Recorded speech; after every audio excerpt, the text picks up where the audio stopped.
He won a gold that year. You won a gold. And then, of course, John Smith ended his 6-year run with a gold medal at the Olympics. What was your relationship like with him during those years? With John? Yeah. Well, I learned a lot from John, just watching John and watching Kenny and watching Bruce. As a young guy coming on the circuit, all I had to do was look at my teammates and realize, okay, I'm working as hard as these guys. I'm putting in the time, I'm putting in the energy like these guys. John was on the first international tour I actually went on. Back in the day, you could wrestle when the Sunkist Open, and if you won the Sunkist Open, this is before you had a national team. If you won the Sunkist Open, you could go on an international tour. USA Wrestling would pay for you to go on an international tour. So I won Sunkist Open, and I went to Yasha Dagu. It was my first international competition, and John Smith chose that as his first competition of the year. And so we both won that tournament, and we became friends. He just kind of, gave me the good job, Kevin.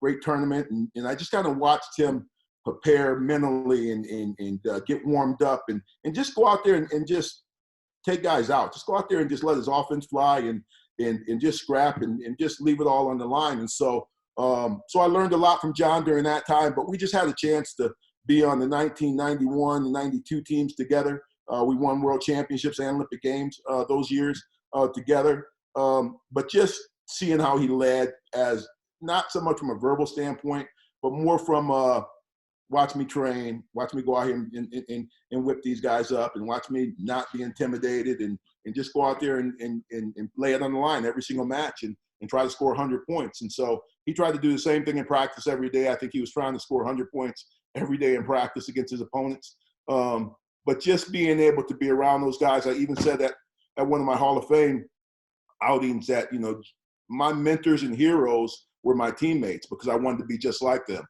John Smith, Kenny Monday, Bruce Baumgartner, Dave Schultz, guys that had become Olympic and world champions by the time I hit the circuit. I wanted to be just like them. And so having the opportunity to have those guys around and pick their brains, but not only that, but just observe their behavior really gave me a lot of confidence because I felt like I was training as hard, if not harder, than those guys at the time. And so it gave me a lot of confidence. And in our relationships, all of our relationships are pretty strong from the history that we had as teammates. John Smith has 6 world titles. Michael Jordan has 6 world titles. Which is more impressive? John Smith.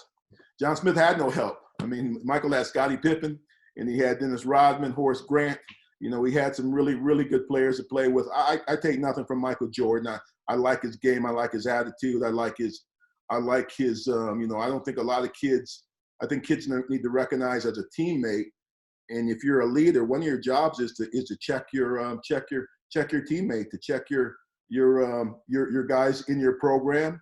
And when I say that, I mean, if they're not doing the right things, if they're not training hard enough, if they're not living the right lifestyle, you need to check them. You need to let them know that that's not the behavior that's going to take to win championships. So I really respect, Jordan, and people I see on social media, people are saying, he's kind of outing guys or calling out guys and, putting them on Front Street type of thing. And I look at that as, that's a guy trying to lead a program, lead a team, and try to get everybody on the same page. But he didn't do it by himself. He's great. He did it all. But in basketball, that's the difference between, our sport and team sports is it's like life. You're the one out there that's got to make the right decision. You're the one out there that has to pull the trigger. You're the one out there that has to be the guy off you. And not to mention that ours is hand-to-hand combat. So when you think about what John did from a hand-to-hand combat, from a fight standpoint, compared to playing basketball, I got to give the edge to John because also he did his 6 in a row, and Jordan had a little break in there. I'm assuming you're a Detroit Pistons fan. What do you think about the Bad Boys and all that? For sure. I'm definitely a Detroit Pistons fan. I'm a Bad Boys fan to the core. A few years later, we had Chauncey Billups and Rip Hamilton and some of the other guys that were on that team. I followed them really, really well and really strong. And I'm definitely a Pistons fan. I'm a Detroit fan altogether. And we've had some rough years with the Tigers and the Lions, but definitely a Pistons fan.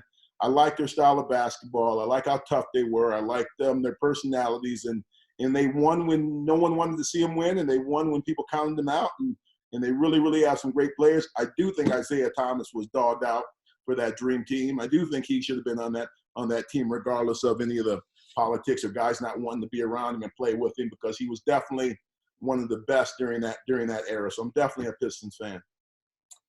Is Barry Sanders the greatest running back ever? Well, Jim Brown, I can't neglect Jim Brown and what he did and when he did it.